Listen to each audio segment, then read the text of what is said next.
যেই সমস্ত ছাত্রছাত্রীরা এখন রাজ্যে বিভিন্ন পলিটেকনিক কলেজে ভর্তি হতে চাইছো, মানে পলিটেকনিকে ফার্স্ট ইয়ারও ভর্তি হতে চাইছো অনেকে, তারা কিন্তু জেক্সপো জানো। আর যারা সেকেন্ড ইয়ার ডাইরেক্ট ভর্তি হতে চায় তারা ভোগলেট জানো।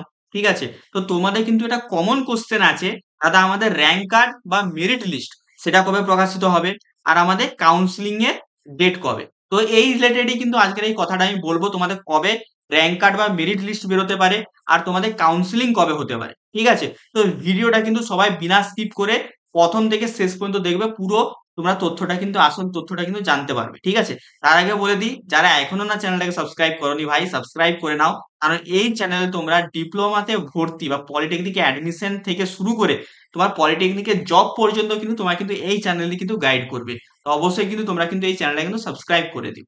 ঠিক আছে, তো চলো ভিডিওটা শুরু করা যাক।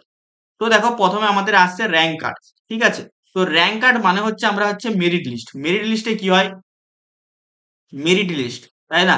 মেরিট লিস্টে কি থাকে, তোমার নাম্বারের ভিত্তিতে। ঠিক আছে, যারা পলিটেকনিক ফার্স্ট ইয়ারে ভর্তি হবে তারা মাধ্যমিকের নাম্বারের ভিত্তিতে, যারা ভোগলেট দিয়ে ভর্তি হচ্ছে তারা উচ্চ মাধ্যমিক বা আইটিআই বা ভোকেশনাল নাম্বারের ভিত্তিতে তোমার একটা মেরিট লিস্ট বানানো হবে। মানে যে সব থেকে বেশি নাম্বার পাবে তার এক নম্বর র্যাঙ্ক হবে, তার থেকে যে একটু কম পাবে তার 2 নম্বর র্যাঙ্ক হবে। তো এই যে র্যাঙ্কের যে কার্ডটা, তোমার কত র্যাঙ্ক হয়েছে অল ওভার ওয়েস্ট বেঙ্গলে, সেটা কবে প্রকাশিত করা হবে, এবং এর ভিত্তিতেই তুমি কিন্তু কলেজ পাবে। ঠিক আছে, মানে তোমার যত ভালো র্যাঙ্ক হবে, মানে যত তোমার কম র্যাঙ্ক হবে, তুমি কিন্তু তোমার যেই ডিজায়ার বা তোমার যেই কলেজটা চাই সেই কলেজটা তুমি কিন্তু আরামসে কিন্তু পেতে পারো। ঠিক আছে, তো এই মেরিট লিস্ট যেটা আছে না, এটা দেখো তোমাদের একটা জিনিস বলে দিই, তোমার যে এক্সামের যে লাস্ট ডেট আছে না, মানে এক্সামের ফর্ম ফিল আপের, সেটা কিন্তু এখানে দিয়েছে 30শে জুন। ঠিক আছে, তো 30শে জুন তোমাদের যদি এখানে লাস্ট ডেট তোমাদের এখানে বলে দিয়েছে, তার মানে তোমাদের 30শে জুনের পরে এখানে র্যাঙ্ক কার্ড বেরোবে। তো 30শে জুন যদি এখানে আমাদের ফর্ম ফিল আপের যদি লাস্ট ডেট যদি হয়ে থাকে, কিন্তু আমার দেখো মনে হচ্ছে ফর্ম ফিল আপের লাস্ট ডেটটা কিন্তু আরো কিন্তু বাড়ানো হবে, আমার যেটা পার্সোনালি মনে হচ্ছে। ঠিক আছে, তো আমার যদি এটা 30শে জুনটাকে যদি আমি ধরি, তাহলে তোমার র্যাঙ্ক কার্ড কিন্তু তোমাদের এখানে প্রকাশ কিন্তু করা হবে 15 থেকে 20 জুলাইয়ের মধ্যে। ঠিক আছে, এবং র্যাঙ্ক কার্ড বেরোনোর পরে কিন্তু তোমাদের কিন্তু কাউন্সিলিং কিন্তু স্টার্ট হয়ে যাবে। ঠিক আছে, এবারে কাউন্সিলিং এর সময় তোমাদের কি কি ডকুমেন্ট লাগবে এই রিলেটেড তোমরা যদি কোনো ভিডিও চাও, আমাকে অবশ্যই ভিডিওর কমেন্ট বক্সে কিন্তু সবাই কিন্তু জানাবে যে দাদা একটা হচ্ছে কি কি ডকুমেন্ট লাগে পলিটেকনিকে ভর্তির জন্য, সেইটা রিলেটেড একটা তুমি ভিডিও বানিয়ে দাও, তাহলে কিন্তু আমি তোমাদের জন্য অবশ্যই কিন্তু বানিয়ে দেবো। ঠিক আছে, তো ফটাফট আমাকে এই ভিডিওর কমেন্ট বক্সে কিন্তু আমাকে কিন্তু তোমরা জানাবে। ঠিক আছে, এবারে আসছি কাউন্সিলিং। এবারে আসছি কি কাউন্সিলিং। তো কাউন্সিলিং কি, দেখো কাউন্সিলিংটা বলে, দেখো তোমার যখন র্যাঙ্ক কার্ড বা মেরিট লিস্ট আসবে, তারপরে কি করতে হবে, তোমাকে কলেজগুলোকে স্টেপ বাই স্টেপ কিন্তু সাজাতে হবে। মানে কোন কলেজটাকে তুমি সবার আগে চাও, আর কোন কলেজের কোন ডিপার্টমেন্টটাকে তুমি সবার আগে চাও সেটাকে তুমি 1 নম্বরে রাখবে, তারপরে কোনটাকে চাও সেটাকে 2 নম্বরে রাখবে। এরকম করে তোমার কলেজকে প্রেফারেন্সে সাজাতে হবে, মানে কোন কলেজটাকে তুমি পেতে চাইছো প্রেফারেন্স দিতে হবে, যে এই কলেজটাকে আমি প্রথমে পেতে চাই, যদি না পাই তাহলে সেকেন্ড এরটাকে পেতে চাই, যদি ওটাও না পাই তাহলে থার্ড এরটাকে পেতে চাই।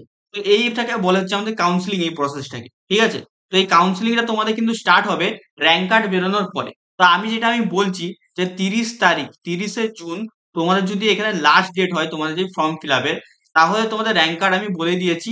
র্যাঙ্ক কার্ড কিন্তু তোমাদের কিন্তু বেরোবে, দেখো র্যাঙ্ক কার্ড বেরোবে আমি কবে বলে দিয়েছি কিন্তু এখানে, কবে বেরোবে 15 থেকে 20 জুলাইয়ের মধ্যে।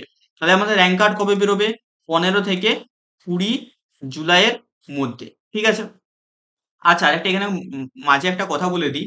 ঠিক আছে, তোমরা যারা এখন আমাদের হোয়াটসঅ্যাপ গ্রুপ এবং টেলিগ্রাম গ্রুপে জয়েন করোনি, তারা ডেসক্রিপশন বক্সে দেখবে লিংক আছে তোমাদের জন্য, তোমাদের ডেডিকেট জেক্সপো ভোগলেটদের জন্য একটা গ্রুপ বানানো আছে। তো সেই গ্রুপে যে অবশ্যই তোমরা কিন্তু জয়েন করে যাবে। তো সেখানে তোমাদের মতনই কিন্তু অনেক কিন্তু স্টুডেন্ট কিন্তু অলরেডি জয়েন আছে। তো সেখানে কি হবে, তোমরা কিন্তু নিজেদের মধ্যে কথা বলেও কিন্তু অনেক কিছু জানতে পারবে, বা আমিও সেখানে অ্যাক্টিভ থাকি, আমারও নাম ফোন নাম্বার আছে, তো আমার সাথে তোমরা কিন্তু ডিরেক্ট কিন্তু কথা বলতে পারো। ঠিক আছে, তো 15 এবং 20 জুলাই তোমাদের কি বেরিয়ে গেল, র্যাঙ্ক কার্ড। তো এটা কি বেরোলো, rank card. Clear, rank card বেরোলো। তো এর পরে তোমাদের হচ্ছে এই যে কাউন্সিলিংটা কবে থেকে স্টার্ট হবে, কাউন্সিলিং কিন্তু তোমার এখানে 5 থেকে 10 দিনের পরে কিন্তু তোমাদের কিন্তু এখানে কাউন্সিলিং কিন্তু শুরু হয়ে যাবে। বা তুমি এখানে ধরতে পারো 30 জুলাইয়ের মধ্যে তোমাদের কিন্তু এখানে কাউন্সিলিং কিন্তু শুরু কিন্তু হয়ে যাবে। ঠিক আছে, কাউন্সিলিং কিন্তু এখানে শুরু কিন্তু হয়ে যাবে। ঠিক আছে, তো আরামসে তুমি কিন্তু এই ডেট গুলো কিন্তু মানতে পারো, কারণ এই ডেট গুলো কিন্তু আমি বিগত বছরের ডাটাকে অ্যানালাইসিস করেই বলছি, মানে বিগত বছরে তোমাদের কিভাবে তোমাদের কাজ করছে। ঠিক আছে, তো এই ছিল তোমাদের জন্য কিন্তু আজকের ভিডিও, আমি ভিডিওটা একটু সামার আপ করে দিচ্ছি। তো প্রথমে আমরা কথা বললাম এখানে র্যাঙ্ক কার্ড কবে বেরোবে। তো র্যাঙ্ক কার্ড আমি বলে দিলাম, র্যাঙ্ক কার্ড বা মেরিট লিস্ট তোমাদের সেটা কিন্তু বেরোবে এখানে 15 থেকে 20 জুলাইয়ের মধ্যে, যদি এখানে 30 জুন তোমাদের যদি লাস্ট ডেট হয় ফর্ম ফিল আপের, ঠিক আছে।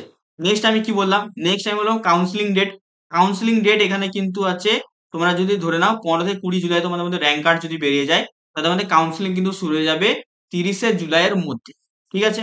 ক্লিয়ার সবাইকার? তো এই ছিল তোমাদের জন্য আজকের ভিডিও। বাকি হোয়াটসঅ্যাপ গ্রুপ, টেলিগ্রাম গ্রুপটা জয়েন করতে ভুলবে না, কারণ সেখানে তোমাদের জন্য কিন্তু অনেক ধরনের কিন্তু নতুন নতুন জিনিস আসতে থাকবে ফ্রিতে। তো অবশ্যই সেখানে কিন্তু জয়েন করে যাবে, এবং সেই চ্যানেলটাও কিন্তু সাবস্ক্রাইব করে নাও, নোটিফিকেশন বেলটা অল অপশনে করে নাও, ঠিক আছে। কারণ এই চ্যানেলে তোমরা কিন্তু যাবতীয় ইনফরমেশন কিন্তু সবার আগে কিন্তু পেয়ে যাবে, ঠিক আছে। তো এই ছিল তোমার আজকের ভিডিও, কেমন লেগেছে অবশ্যই আমাকে সবাই মিলে জানিও, ঠিক আছে। লাইক করে দিও একটা, ঠিক আছে। দেখা হচ্ছে তোমাদের সাথে অন্য কোনো ভিডিওতে। টাটা।